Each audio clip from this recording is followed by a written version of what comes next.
Ici Europe 16h-18h sur Europe 1. Stéphane Bern et Mathieu Noël. 1. Historiquement vôtre.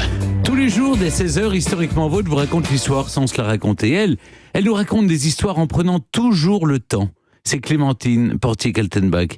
Et Clémentine, le temps, lui aussi, l'a pris, puisque le général Gudin, il a mis 209 ans avant de rentrer aux Invalides. Oui, parce que le malheureux, il est mort à Smolensk. C'est quand même pour un grand soldat mourir sur le champ de bataille en même temps, ça vous a de la gueule quand même. Alors Charles-Étienne Gudin, né le 13 février 1768 à Montargis dans le Loiret. Vous voyez, ça c'est quand même. S'il était mort dans son lit de mort à Montargis, c'est quand même pas la même chose que mourir à Smolensk. Et c'était l'un des plus brillants généraux napoléoniens, grand aigle de la Légion d'honneur, s'il vous plaît, brillant, courageux, habile stratège. Naturellement, son nom figure sur l'Arc de Triomphe pour ses hauts faits militaires, à la fois sous la Révolution et sous l'Empire.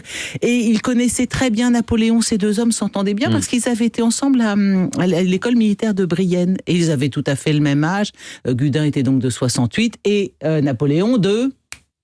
Pardon ? Non, je ne sais pas. Bon, 99. Bah oui, bien sûr, mais c'est pas à vous que je le demandais, Stéphane. Je voulais voir si Mathieu en avait la moindre idée. J'étais en train de regarder la première question du quiz. Bah, c'est bien ce que je vois. Oui, concentrez-vous un peu. Difficile. Concentrez-vous un peu. Alors, sous l'Empire, il se distingue par ses talents de tacticien aux batailles d'Eylau et de Wagram. Mais Gudin, il y a une bataille qui est associée à son nom, c'est la bataille d'Auerstadt, le 14 octobre 1806. Parce que là, il a eu la présence d'esprit de commander à ses troupes de se former en carré, et elles ont fait face à une charge de cavalerie monumentale de Blücher, le futur Blücher de Waterloo, hélas. Et du coup, on a emporté le morceau grâce aux troupes de Gudin. Et en même temps, ces troupes ont été très éprouvées, donc elles ont eu l'insigne honneur. Ça va peut-être vous paraître bizarre, ça paraît bizarre, oui, dans nos oreilles contemporaines, mais elles sont rentrées les premières dans Berlin. Elles ont été mises à l'honneur parce qu'elles avaient été à l'épreuve. 6 ans plus tard, pendant la campagne de Russie, le 19 août 1812, au cours de la bataille de Valutina Gora, un boulet de canon lui emporte une jambe et blesse grièvement la seconde.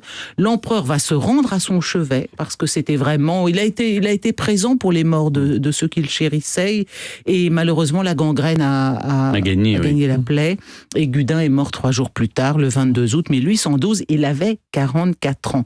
Alors, on l'enterre sur place, quelque part dans l'enceinte de la citadelle de Smolensk. Smolensk, c'est, alors là pour le coup, Smolensk. Aujourd'hui ? Oui, où est Smolensk ? C'est à 370 km au sud-ouest de Moscou. Oui, vous me demandez le pays ou je comprends pas ? Non, vous êtes un super russophile. Je pensais que vous saviez. Voilà, bien sûr. Si, voilà.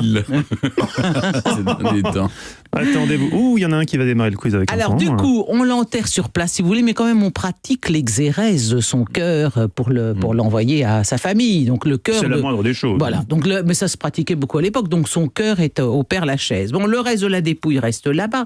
Et 217 ans plus tard, en juillet 2019, vous voyez que c'était récent, une équipe d'archéologues franco-russes retrouve sa tombe à Smolensk. En fait, on l'a identifié grâce au témoignage du maréchal Davout, qui était un ami de Gudin, qui l'aimait beaucoup, qui a pleuré en apprenant sa mort. C'était vraiment un camarade de combat très, très aimé.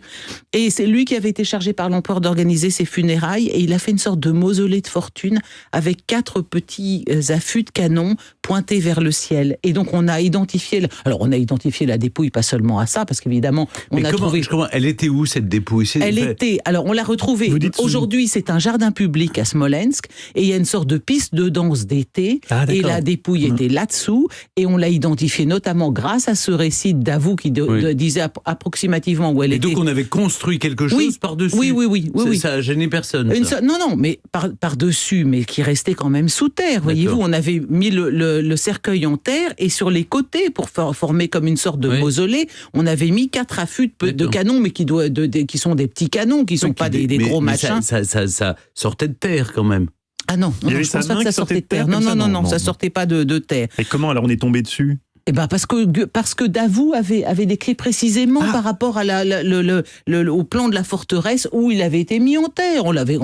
On savait vaguement quand même où creuser. Écoutez, c'est pas si compliqué tout de même. Bon, alors bref, en tout cas, l'archéologue français Pierre Malinowski, qui a dirigé cette mission, a prélevé une partie du fémur et une dent, et par chance, l'ADN était en suffisamment bon état pour qu'on puisse le comparer au reste de la mère et du frère de Gudin, qui eux sont inhumés dans la crypte familiale. C'est bien Charles Gudin, donc voilà, il fallait rester à le rapatrier en France et à lui donner les honneurs qui lui sont dus. Son descendant Albéric d'Orléans s'attendait et demandait à ce qu'il fasse l'objet d'une cérémonie nationale aux Invalides, et c'était quand même le moins qu'on puisse faire pour le grand vainqueur d'Auerstadt contre Frédéric Guillaume III. Mais ça a tardé, ça a lambiné, et du coup... Ça c'est un peu... ça devait être au plus haut sommet de l'État, puis c'est redescendu un peu et ça s'est retrouvé au Sénat. Stéphane est très au courant des arcanes et de ce dossier. Et il voulait, notamment, les descendants auraient aimé qu'il soit inhumé en 2021 parce que c'était l'année de la mort de Napoléon, et les deux camarades se seraient symboliquement retrouvés en bord de Seine. Ça aurait été beau et grandiose. Bon, enfin, écoutez, en tout cas, le gouvernement français a en effet un petit peu tardé, mais la date a été tout de même bien choisie, 5 mois plus tard, en présence du ministre des Anciens Combattants, à une date symbolique du 2 décembre 2021, donc c'est quand même la date d'Austerlitz. Le général Gudin a retrouvé ses frères d'armes. Ce n'est que justice pour celui dont le comte de Ségur écrivit en son temps dans l'éloge funèbre qu'il lui consacra: homme de guerre, bon citoyen, bon père, bon époux, général intrépide, juste et doux, et à la fois probe et habile, rare assemblage dans un siècle où trop souvent les hommes de bonnes mœurs sont inhabiles et les habiles sans mœurs. Comte de Ségur. Et dis-toi, il est où dans les tombeaux des Invalides ? Alors écoutez, je me demande est-ce qu'il est dans la crypte des maréchaux ou est-ce qu'il y a fait, parce que j'ai lu des choses contradictoires. Je me suis dit qu'il fallait que je vérifie parce que j'ai même lu. La crypte des maréchaux, j'y suis déjà allé, Stéphane. Non, mais là maintenant. Non, mais j'aime beaucoup cet endroit. Il y a de la terre de Dien Bien Phu sur l'autel. Là, et quand on fait le tour de la coupole, les intempéries décrochent des particules d'or. Et moi, je suis allé glaner dans l'eau là.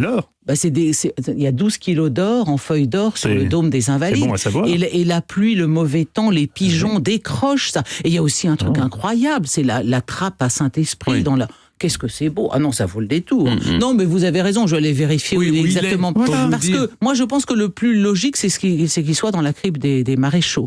Mais y est-il vraiment mystère? Il faut y aller. Merci beaucoup, Clémentine. Clémentine qui reste avec nous pour le quiz. Ah bon? 16h-18h sur Europe 1. Historiquement vôtre.